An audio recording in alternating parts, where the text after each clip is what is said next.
அனைவருக்கும் வணக்கம். இன்றைய எஸ்ஐ அல்டிமேட் பகுதியில் நம்ம பார்க்க இருக்கின்ற பாடம் பொதுத்தமிழ். இதில் இருக்கக்கூடிய மிக முக்கிய வினாக்களை நாம் காண இருக்கின்றோம். முதலாவதாக, கல்வி அழகே அழகு என்ற பாடல் இடம்பெற்றுள்ள நூல் எதுன்னு கேட்குறேன். ஒருவனுக்கு மிகச்சிறந்த அணிகலன் என்பது கல்விதான். கல்வியை தவிர வேற ஒரு அணிகலமே தேவையில்லை அப்படின்கின்ற ஒரு நீதி கருத்துன்னு சொல்லலாம். அந்த நீதி கருத்தை சொல்லுகின்ற ஒரு நூல் எதுன்னு கேட்கிறாங்க. அப்ப கல்வி அழகே அழகு என்பது ஒரு மாரல், அதாவது ஒரு நீதியை சொல்கிறது, ஒரு உண்மையை சொல்லுது. அதனால அது இதுல எந்த நூல் அப்படின்னு பார்த்தோம்னா, இது வந்து நம்ம படிச்சாதான் தெரியும். நீதிநெறி விளக்கம். இப்ப நீதிநெறி விளக்கம் என்ற நூல்ல தான் இந்த பாடல் வரி இடம்பெற்றுள்ளது. சரிங்களா? இப்போ இந்த நீதிநெறி விளக்கம் அப்படின்றத பாத்தீங்கன்னா குமரகுருபரர் எழுதியிருப்பார். குமரகுருபரர், சரிங்களா? குமரகுருபரர் எழுதியிருக்காரு. இவர் இன்னும் நிறைய நூல்கள் எழுதியிருக்காரு. மதுரை கலம்பகம், அதுக்கப்புறம் நீதிநெறி விளக்கம், அதுக்கப்புறம் திருவாரூர் மும்மணி கோவை, அடுத்தது மீனாட்சி அம்மை பிள்ளைத்தமிழ், முத்துக்குமாரசாமி பிள்ளைத்தமிழ் போன்ற நூல்களை எழுதியவர் தான் குமரகுருபரர். ஒரு 17ஆம் நூற்றாண்டை சார்ந்தவர், பொதாண்டு 17ஆம் நூற்றாண்டை சார்ந்தவர். அவர் தான் இந்த நீதிநெறி விளக்கம் என்ற நூலை எழுதியிருக்காரு. அதே சமயத்தில் இந்த நீதி வெண்பா என்ற நூலை எழுதியவர் சதாவதானி.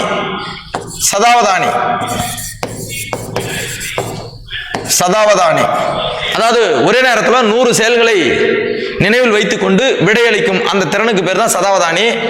அந்த மாதிரி சதாவதானம் பட்டம் பெற்றவர் காப்ப செய்குதம்பி பாவலர். மூதுரை ஔவையார் எழுதியிருப்பாங்க. வெற்றி வேர்க்கை என்கின்ற நருந்தொகை, வெற்றி வேர்க்கையினுடைய மற்றொரு பெயர் நருந்தொகை. இதை எழுதினவர் யாருன்னு பார்த்தீங்கன்னா சீவலமாறன் என்கின்ற அதிவீரராம பாண்டியன்.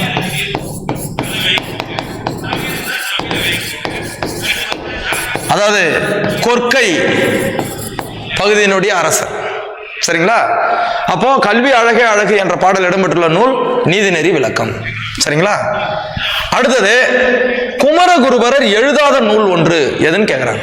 குமரகுருபரர் நிறைய நூல் எழுதியிருக்காரு, அதுல எழுதாத நூல்னு கேட்கிறாங்க. அப்போ இவருடைய நூல்களை நம்ம படிச்சுக்கணும். இவருடைய நூல்கள் மிக முக்கியமானது. சரிங்களா? நீதி வெண்பா கொடுத்துருக்காங்க. இப்பதான் நம்ம பார்த்தோம், இதை எழுதியவர் காப்ப செய்குதம்பி பாவலர். அப்பா இது கிடையாது, இதுதான் ஆன்சரு. கந்தர் கலிவெண்பாவும் குமரகுருபரர் தான் எழுதியிருக்காரு. கைலை கலம்பகமும் குமரகுருபரர் தான் எழுதியிருக்காரு. சகலகல்லாவளி மாலையும் அவர் தான் எழுதுகிறாரு. மதுரை கலம்பகம் இதுவும் குமரகுருபரர் தான் எழுதியிருக்காரு. நீதிநெறி விளக்கமும் குமரகுருபரர் தான் எழுதியிருக்காரு. சரிங்களா? அப்போ குமரகுருபரர் எழுதாத நூல் நீதி வெண்பா. சரிங்களா? அடுத்த வினா, மீனாட்சி அம்மை பிள்ளைத்தமிழ். இப்ப பிள்ளைத்தமிழ் என்ற அந்த சிற்றிலக்கிய நூலை எழுதியதுல மிக முக்கியமாக இருப்பவர் வந்து பாத்தீங்கன்னா குமரகுருபரர். இவர் அதிகப்படியான சிற்றிலக்கிய நூல்களை எழுதியிருக்காரு. மீனாட்சி அம்மை பிள்ளைத்தமிழ், முத்துக்குமாரசாமி பிள்ளைத்தமிழ், இந்த இரு நூல்களையும் எழுதியவர் யாருன்னு சொன்னீங்கன்னா குமரகுருபரர். அப்போ ஆப்ஷன் சி சரியான விடை. தாய்மானவர் பாடல்கள்னு சொல்லுவோம். தாய்மானவர் பாடல்களை தமிழ் மொழியினுடைய உபநிடதங்கள் அப்படின்னு சொல்லுவோம். திரிகூட ராசப்ப கவிராயர் இவர் வந்து பாத்தீங்கன்னா குற்றால குறவஞ்சியினுடைய ஆசிரியர். வானரங்கள் கனி கொடுத்து மந்தியோடு கொஞ்சும், மந்தி சிந்து கனிகளுக்கு வான்கவிகள் கெஞ்சும் என்ற பாடல் வரிகளுடைய குற்றால குறவஞ்சியினுடைய ஆசிரியர் இவர். கண்ணப்பர் வந்து பாத்தீங்கன்னா 63 நாயன்மார்களுள் ஒருவர். கண்ணெடுத்து அப்பியவர் கண்ணப்பர். சரிங்களா? அப்போ மீனாட்சி அம்மை பிள்ளைத்தமிழனுடைய ஆசிரியர் குமரகுருபரர். அடுத்த வினா, நீதிநெறி விளக்கம் என்ற நூலினுடைய ஆசிரியர். இதை இப்பதான் பார்த்தோம். நீதிநெறி விளக்கம் என்ற நூலினுடைய ஆசிரியர் யாருன்னு பார்த்தீங்கன்னா குமரகுருபரர். சரிங்களா? கம்பர் நம்மளுக்கு ஏற்கனவே தெரியும். சரஸ்வதி அந்தாதி, சடகோபர் அந்தாதி, ஏர் 70, சிலை 70, திருக்கை வழக்கம், இந்த நூல்களுடைய ஆசிரியர் தான் கம்பர். தாயுமானவர் பாடல்கள் உபநிடதங்கள், தமிழ் மொழியின் உபநிடதங்கள் சொல்லப்படுது. அது திரிகூட ராசப்பக்க விராயர். இப்பதான் பார்த்தோம் குற்றால குறவஞ்சி. சரிங்களா, குற்றால குறவஞ்சி. சரிங்களா. அப்போ இந்த நீதிநெறி விளக்கம் என்ற நூலினுடைய ஆசிரியர் குமரகுருபரர். சரிங்களா. இவர் வந்து பாத்தீங்கன்னா 17ஆம் நூற்றாண்டை சார்ந்தவர் குமரகுருபரர். அடுத்தது 10 பாடல்களை கொண்டது. இது ஒரு சிம்பிளான கொஸ்டின் தான், இருந்தாலும் நம்ம யோசிக்கணும். சதம் அப்படின்னா 100 பாடல்களினுடைய 100 பாடல்கள் சொல்லலாம், அதாவது 100 சதம். இப்ப சதகம்னு சொன்னா 100 பாடல்களுடைய தொகுப்பு, ஒரு பஞ்ச் தொகுப்பு. தசம்னா நம்ம என்னன்னு சொல்லணும்னா 10. தசம்னா 10. பதிகம்னாலும் 10. சரிங்களா. தசம்னா 10, பதிகம்ன்றதும் 10 தான். ஆனா 10னா அப்படின்னு நினைச்ச கூடாது, 10 பாடல்களுடைய தொகுப்பு. இங்க இதுதான் வித்தியாசம், தசம் பதிகம். கோவைன்னா கோர்வை, அதாவது வரிசையாக மாலையை எப்படி கோர்க்கிறாங்களோ அது போல சரியான முறையில் கோர்ப்பது தான் கோவை. இப்ப இங்க என்ன கேட்டிருக்காங்கன்னா 10 பாடல்களை கொண்டது பதிகம், 10 பாடல்களின் தொகுப்பு. சரிங்களா. அடுத்தது பாடறிந்து ஒழுகுதல் என்ற கலித்தொகை பாடலை இயற்றியவர். கலித்தொகை பாடலை பாடறிந்து ஒழுகுதல் எதெல்லாம் நம்ம செய்யணும்? அறிவெனப்படுவது, பண்பெனப்படுவது, நிறையெனப்படுவது, செறிவெனப்படுவது, புறையெனப்படுவது அப்படின்னு நம்ம வாழ்வியல் கருத்துக்களை அழகாக சொல்லுகின்ற ஒரு பாடல் தான் கலித்தொகை. இதை இங்கே இயற்றியவர் யாருன்னு பார்த்தீங்கன்னா நல்லுந்துவனார். இவர் தான் கலித்தொகை பாடலை ஏற்றினாரு. கிட்டத்தட்ட 150 பாடல்கள் கொண்டது கலித்தொகை. 5 பிரிவுகளை கொண்டது கலித்தொகை. அதாவது பார்த்தீங்கன்னா குறிஞ்சி, முல்லை, மருதம், நெய்தல், பாலை. அதாவது குறிஞ்சிக்களி, முல்லைக்களி, மருதக்களி, நெய்தல் களி, பாலைக்களி. 5 பிரிவுகள் கொண்டது. இப்ப இந்த நெய்தல் களி பாடுவதில் வல்லவர், நெய்தல் களி பாடுவதில் வல்லவர் யாருன்னு சொன்னா நல்லுந்தவனார். நெய்தல் களி நல்லுந்தவனார். நே ந மோனையில வரும், கண்டுபிடிச்சிடலாம். அப்ப இவர் தான் வந்து கலித்தொகை பாடலை ஏற்றிருக்கிறாரு. செயங்கொண்டார் உங்களுக்கே தெரியும், கலிங்கத்து பரணி, தமிழின் முதல் பரணியாக இருக்கக்கூடிய கலிங்கத்து பரணி என்ற நூலினுடைய ஆசிரியர் செயங்கொண்டார். நப்பூதனார் வந்து பாத்தீங்கன்னா முல்லை பாட்டு, 10 பாட்டு நூல் இருக்கு இல்லையா, அதுல முல்லை பாட்டு. இது எப்படி கண்டுபிடிக்கிறீங்கன்னா, நப்பூ, பூனா பூ, மலர். அப்போ முல்லை என்பது ஒரு மலர். நப்பூ என்ன பூனா முல்லைப்பூ. நப்பூதனார் முல்லைப்பாட்டு. குடப்புலவையினார் வந்து பாருன்னா புறநானூற்று பாடல் ஆசிரியர். புறநானூற்றுல சில பாடல்களை பாடியிருக்கிறார். சரிங்களா. அப்போ பாடறிந்து ஒழுகுதல் என்ற கலித்தொகை பாடலை இயற்றியவர் நல்லுந்தவனார். சரி, சரியான விடையை கேட்டிருக்காங்க. எது சரியான விடையாக இருக்கும் அப்படின்னு சொல்றாங்க. கலித்தொகையினுடைய பாவகை கலிப்பா, கரெக்ட் தான். கலித்தொகையின் பிரிவுகள் 5. அதாவது குறிஞ்சிக்களி, முல்லைக்களி, மருதக்களி, நெய்தல் களி, பாலைக்களி. நெய்தற்களியை பாடியவர், அந்த நெய்தற்களியில வல்லவர், பாடுவதில் வல்லவர் நல்லுந்தவனார், கரெக்டு. கலித்தொகையை தொகுத்தவரும் இவர் தான். அப்போ அனைத்துமே சரி. சரிங்களா. இது எல்லாமே நம்மளுக்கு அந்த பாடலை பற்றிய கருத்து.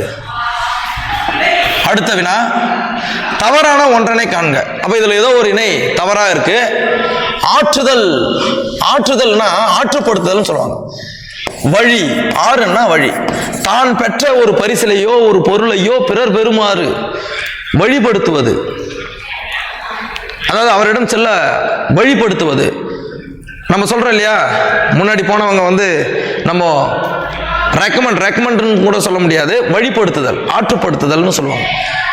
நாம் பெற்றுட்ட பரிசு நீங்களும் போய் பெறுங்க அப்படின்னு சொல்லிட்டு அந்த முறைகளை சொல்லுதல், அதுதான் வழி. வழின்னா ஆறு, ஆற்றுப்படுத்துதல். சரிங்களா. பண்பெனப்படுவது, அதாவது ஆற்றுதல் எனப்படுவது இல்லாதவருக்கு உதவுதல், இல்லாத ஒருத்தவங்களுக்கு வழிகாட்டி வர்றது. பண்பெனப்படுவது சான்றோர் வழி நடத்துதல், படித்த சான்றோர்கள் சொல்ற வழியில நடக்கிறது தான் இந்த உலக வழக்கு. அந்த உலக வழக்கு தான் நம்ம என்னன்னு சொல்றோம், பண்புன்னு சொல்றோம். பண்பெனப்படுவது சான்றோர் வழி நடத்தல், இதுவும் கரெக்ட் தான். அறிவெனப்படுவது, அறிவுன்னா என்ன தெரியுங்களா, அறிவில்லாதவன் சொல்ற பொறுத்துக்கணும். அறிவில்லாதவன் பேச்ச கேட்காம அவன் எது சொன்னாலும் பொறுத்துக்கணும், அதுதான் மிகச்சிறந்த அறிவுன்னு சொல்றாங்க. அப்ப இதுவும் சரி. ஆனால் நிறை எனப்படுவது வாக்கினை காப்பாற்றுதல் சொல்லியிருக்காங்க. இது தப்பு. நிறை எனப்படுவது என்ன தெரியுமா? பிறர் கூறிய ரகசியங்களை காத்தல். மறை பிறர் அறியாத வண்ணம். மறர் பிறர் அறியாமை. மறை பிறர் ரகசியத்தை பிறர் அறியாம காக்கிறோம் இல்லையா, அதுதான் நிறை. இந்த வாக்கினை காப்பாற்றுதல் என்ன சொல்றாங்கன்னா செறிவுன்னு சொல்றாரு. கலித்தொகை செறிவு. இது எல்லாமே எந்த நூல்ல வருதுன்னு சொன்னா ஆற்றுதல் எனப்படுவது, இல்லாதவருக்கு ஓதுதல், பண்பெனப்படுவது, சான்றோர் வழி நடத்தல். இந்த பாடல் எல்லாமே கலித்தொகையில் வருகிறது. எந்த நூல்ல வருதுன்னு சொன்னீங்கன்னா கலித்தொகை. சரிங்களா? அடுத்தது பெருநீரால் வாரி சிறக்க இருநிலத்து என்ற பாடல் வரிகள் இடம்பெற்றுள்ள நூல். ஆக்சுவலா இது ஒரு புறப்பாடல். இது பெருநீரால் வாரி சிறக்க இருநிலத்துனா, பெருநீரால் வாரி சிறக்கனா நீர் அதிகமாக பாய்ந்து மிகச்சிறந்த நீர்வளம் வயல்வெளிகளிலே பாய்ந்து பயிர்கள் தழைத்து நன்றாக வளர்கின்ற அந்த வேளாண்மையை பற்றி சொல்லக்கூடிய பாடல் தான் இது. இது இடம்பெற்றுள்ள நூல் பார்த்தீங்கன்னா தகடூர் யாத்திரை. இது புறத்திரட்டு புறப்பாடல்ல இருக்கு. என்ன விஷயம்னு சொன்னீங்கன்னா அதாவது புறத்திரட்டுல இருக்கு. இந்த தகடூர் யாத்திரையினுடைய ஆசிரியர் பெயரும் இங்கு அறியப்படவில்லை.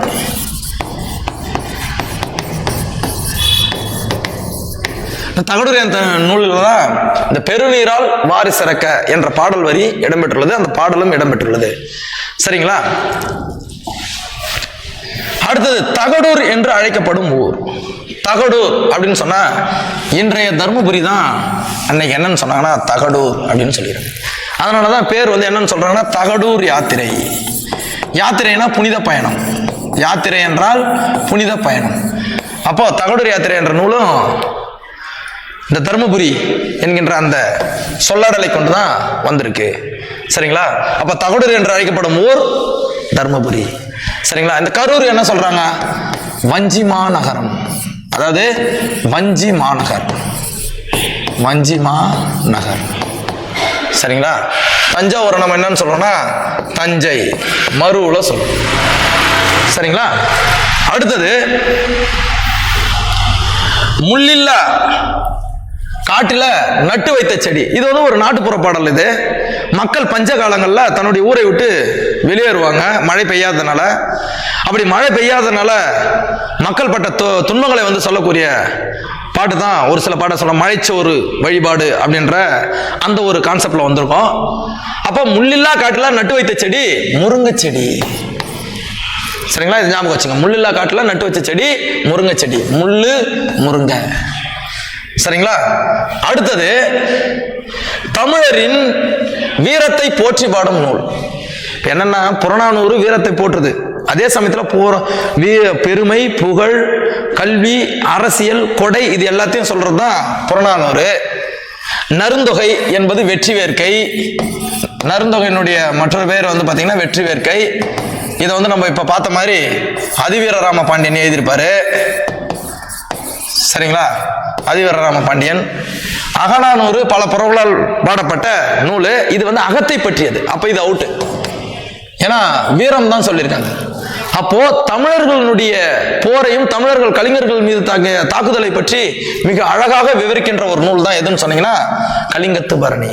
அப்ப தமிழர்களின் வீரத்தை போற்றி பாடுகின்ற ஒரு நூல். பாடல் முழுவதுமே போர் தான், நூல் முழுவதுமே. அப்ப கலிங்கத்து பரணி. சரிங்களா? அடுத்தது முதற் குலோத்துங்க சோழனின் அவைக்கள புலவர். முதற் குலோத்துங்க சோழனுடைய அவைக்கள புலவர் யாருன்னு கேக்குறாங்க? செயங்கொண்டார். இந்த கலிங்கத்து பரணியை ஏற்றிய செயங்கொண்டார் தான் முதலாம் குலோத்துங்க சோழனுடைய அவைக்கள புலவராக இருந்தவர். இப்ப இதுல ஒரு ஒற்றுமை என்னன்னா, இந்த சேக்கிழாறு, புகழேந்தி புலவர், ஒட்டக்குத்தரை, செயங்கொண்டார் இவங்கெல்லாம் பாத்தீங்கன்னா பொது ஆண்டு 12ஆம் நூற்றாண்டை சார்ந்தவர்கள், சமகாலத்தவர்கள். இது கூட கம்பரை சேர்த்துக்கலாம். இவங்க எல்லாமே பாத்தீங்கன்னா சமகாலத்து புலவர்கள். சரிங்களா? இப்ப முதலாம் குலோத்துங்க சோழனின் அவைக்கள புலவராக விளங்கியவர் செயங்கொண்டார். சரிங்களா? சரி. அடுத்து இந்த சேக்கிழார் பாத்தீங்கன்னா இதுல ஒரு கூடுதல் தகவல் என்னன்னா, இவர் முதற் குலோத்துங்க சோழன். இவர் 2ஆம் குலோத்துங்க சோழனுடைய அவைக்கள புலவராக இருந்தவர். யாருன்னு சொன்னீங்கன்னா சேக்கிழார். பெரிய புராணம் இல்லையா? சேக்கிழார் 2ஆம் குலோத்துங்கனுடைய அவைக்கள புலவராக இருந்தவர். அடுத்தது தென் தமிழ் தெய்வ பரணி என்று கலிங்கத்து பரணியை பாடியவர். தென் தமிழ் தெய்வ, அதாவது தென் தமிழ் தெய்வ பரணி என்று கலிங்கத்து பரணியை பாடியவர் ஒட்டக்கூத்தர். இவர் தான் புகழ்ந்தார். சரிங்களா? அது பலப்பட்டடை சொக்கநாத புலவர் என்ன சொல்லியிருப்பாருன்னா, பரணிக்கோர் செயங்கொண்டார்னு சொல்லியிருப்பாரு. அந்த மாதிரி அந்த கலிங்கத்து பரணி நூலை போற்றியவர் இவர். தென் தமிழ் தெய்வ பரணி என்று சொன்னவர் வந்து ஒட்டக்கூத்தர். சரிங்களா? இது வந்து டைரக்ட் ஆன்சரு. அடுத்தது, போர் முனையில் 1000 ஏனைகளை கொன்று வெற்றி கொண்ட ஒரு வீரரை பற்றி பாடுகின்ற ஒரு பாடல் வகை தான் பரணி. இதுவும் வந்து 96 வகை சிற்றிலக்கியத்துல 96 வகை சிற்றிலக்கியத்துல ஒன்று பரணி இலக்கியம். இந்த பரணி இலக்கியத்துல தமிழ்ல வந்த முதல் பரணி இலக்கிய நூல் வந்து கலிங்கத்து பரணி. அது நம்மளுக்கு தெரிஞ்சிருக்கோம். இதுவும் சிற்றிலக்கிய வகை தான், பிள்ளை தமிழ் சிற்றிலக்கிய வகை தான், பல்லும் சிற்றிலக்கிய வகை தான். அப்ப 1000 யானைகளை வென்றதை பாடுவது பரணி. சரிங்களா? கலிங்க போர் பற்றி கூறும் நூல். இதுலயே நம்மளுக்கு தெரிஞ்சிடும், கலிங்க போர்னால கலிங்கத்து பரணி, வேற எதுக்கும் போக தேவையில்ல, கலிங்கத்து பரணி. சரிங்களா? அடுத்தது, தவறான இணையை காண்க. இப்ப என்ன பண்றாங்கன்னா, விடுதலை திருநாள் என்ற இந்த பாடலை ஆங்கிலேயரிடம் அடிமைப்பட்டு இருந்தோம் இல்லையா, அதை மிக அழகாக ஒரு பாடலாக எழுதியிருப்பார். யாருன்னு சொன்னீங்கன்னா மீரா, மீ ராசேந்திரன். சரிங்களா? இப்ப இங்க எடுத்துருங்க, மீரா இந்த பேர்ல தான் அவர் எழுதினாரு. மீராவுடைய இயற்பெயர் மீ ராசேந்திரன். இதுவும் சரி, இதுவும் சரி. அன்னம் விடுத்துவது என்ற நூலினுடைய, அதாவது இதழ் மேகசின் சொல்லக்கூடிய அந்த இதழினுடைய பத்திரிகையினுடைய ஆசிரியர் மீரா. இதுவும் கரெக்ட் தான். மீரா எழுதிய நூல் எதுன்னு கேட்டிருக்காங்க, கோடை வயல். இது தப்பு. கோடை வயல் என்ற நூலை எழுதியவர் வந்து யாருன்னு சொன்னீங்கன்னா தீசோ வேணுகோபாலன். சரிங்க சார்.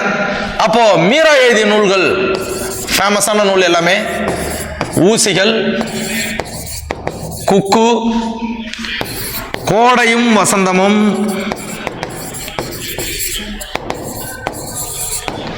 வா இந்த பக்கம், இந்த நூல்கள்லாம் எழுதியவர் தான் மீரா. சரிங்களா? அப்போ தவறான இணை மீரா எழுதிய நூல் கோடைவயல் என்பது தவறான இணை. இந்த வினாவிற்கான சரியான விடை டி. அடுத்தது, ஒன்றே குலமும் ஒருவனே தேவனும் என்று கூறும் நூல் எதுன்னு சொன்னீங்கன்னா திருமந்திரம். நாம வச்சுங்க. எப்படின்னா இது புகழ்பெற்ற வாசகம், அதனால நமக்கு டைரக்டா தெரியுது. ஒன்றே குலமும் ஒருவனே தேவனும் நன்றே நினைமீன் அப்படின்னு சொல்லுவாங்க. அந்த மாதிரி இறைவன் ஒருவனே அப்படின்னு நினைங்க, அது சிவபெருமான் அப்படின்ற மாதிரி எழுதியிருப்பாரு திருமந்திரம். இந்த திருமந்திரம் என்ற நூலினுடைய வேறொரு பெயர் வந்து பார்த்தீங்கன்னா தமிழ் 3000. ஏன்னு கேட்டீங்கன்னா 3000 பாடல்களை கொண்டது. 3000 பாடல்கள் இருக்கிறது. சரிங்களா? இதை எழுதியவர் வந்து பார்த்தீங்கன்னா திருமூலர். இந்த திருமூலர் வந்து பார்த்தீங்கன்னா 18 சித்தர்கள்ல ஒருவர், 63 நாயன்மார்கள்லயும் ஒருவர். சரிங்களா? அந்த சிறப்பு வாய்ந்தவர் தான் திருமூலர். தேவாரம் உங்களுக்கே தெரியும், திருஞான சம்பந்தர், சுந்தர், திருநாவுக்கரசர் ஆகிய பாடிய பாடல்கள் முதல் 7 திருமுறைகளை வந்துடும். திருவாசகம் வந்து இது 7 திருமுறைகள், 1, 2, 3. இது வந்து திருஞான சம்பந்தர். 4, 5, 6 திருநாவுக்கரசர். 7வது திருமுறை வந்து பாத்தீங்கன்னா சுந்தரர். 8ஆம் திருமுறை வந்து திருவாசகம். இது வந்து மாணிக்க வாசகர் எழுதியிருப்பாரு. இப்ப இந்த திருமந்திரம் இருக்கு இல்லையா, இதுக்கு ஒரு சிறப்பு இருக்கு. 10ஆம் திருமுறை, சைவ திருமுறைகள் 12ல 10ஆம் திருமுறை இந்த திருமந்திரம். 10ஆம் திருமுறை எதுன்னு சொன்னீங்கன்னா திருமந்திரம். அப்ப 12 திருமுறைகள்ல முதல் 7 திருமுறைகள் திருஞான சம்பந்தர், திருநாவுக்கரசர், சுந்தரர் எழுதிய தேவார பாடல்கள். 8ஆம் திருமுறை என்று அழைக்கப்படுகின்ற மாணிக்க வாசகர் எழுதியது திருவாசகம். திருமந்திரம் என்பது 10ஆம் திருமுறையாக விளங்குகிறது. சைவ திருமுறைகள் 12. சரிங்களா? அடுத்தது, திருமந்திரம் என்ற நூலினுடைய ஆசிரியர் நம்ம இப்பதான் பார்த்தோம், திருமூலர். உடல் வளர்த்தேன் உயிர் வளர்த்தேனே, உடம்பால் அழியின் உயிரார் அழிவர் அப்படின்ற அந்த பாட்டு வரிகள் படிச்சிருப்போம் இல்லையா, அந்த வரிகள் இவர் எழுதிய இந்த திருமந்திரத்துல தான் இருக்கு. சரிங்களா? அப்போ திருமூலர் இவர் வந்து என்ன எழுதியிருக்கிறார்னா தேவாரம், தேவாரத்திலே 7ஆம் திருமுறை. அருணகிரிநாதர் வந்து பார்த்தீங்கன்னா திருப்புகழ், முருகப்பெருமானை பற்றி திருப்புகழ் எழுதியவர். இவர் வந்து 4, 5, 6 திருமுறைகள், அதாவது தேவாரம். திருமூலர் வந்து பார்த்தீங்கன்னா 10ஆம் திருமுறை திருமந்திரம். சரிங்களா, ஞாபகம் வச்சுங்க. அடுத்தது தமிழ் 3000 என்று அழைக்கப்படும் நூல். இப்பதான் பார்த்தோம். ஏன்னா 3000 பாடல்கள் உடையது எதுன்னு சொன்னீங்கன்னா திருமந்திரம். சரிங்களா, திருமந்திரம்னா தமிழ் 3000 என்று அழைக்கப்படுகிறது. திருமந்திரம் தமிழ் 3000. சரிங்களா, ஞாபகம் வச்சுங்க. இதுதான் 3000 பாடல்களை கொண்டதால் திருமந்திரம் என்று அழைக்கப்படுகிறது. சரிங்களா.